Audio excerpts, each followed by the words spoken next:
সালাতুল হাজত নামাজ পড়লে কি হয় জানেন? অনেকেই কিন্তু আমরা সালাতুল হাজত নামাজ কি এটা জানিই না। অথচ আপনার প্রয়োজন মেটানোর জন্য, আপনার কোনো সাহায্যের জন্য, যে সাহায্যটা আল্লাহর কাছ থেকে আপনার দরকার, দুনিয়ার মানুষ এই সাহায্য আপনাকে করতে পারবে না।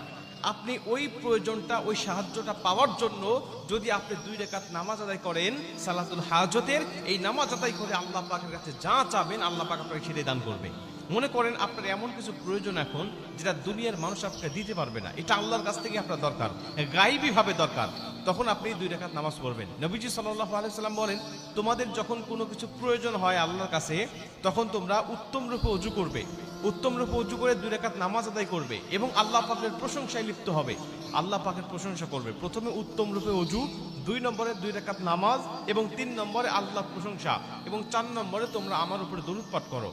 আমার উপরে দরুদ পাঠ করে তোমরা আল্লাহর কাছে দোয়া করো। শোনেন, আমরা অনেকেই দোয়া করি আনকমপ্লিট দোয়া, আদর্শ দোয়া নয়। এই দোয়ার মধ্যে কোনো একটা মিস্টেক হয়ে যায়, তার মধ্যে একটা হলো দরুদ পাঠ করা। নবীজি বলছেন যে দোয়ার মধ্যে দরুদ পাঠ করা হয় না, ওই দোয়াটা আদর্শ দোয়া নয়, ওই দোয়াটা আল্লাহ পাকের কাছে কবুল হয় না, গ্রান্টেড হয় না।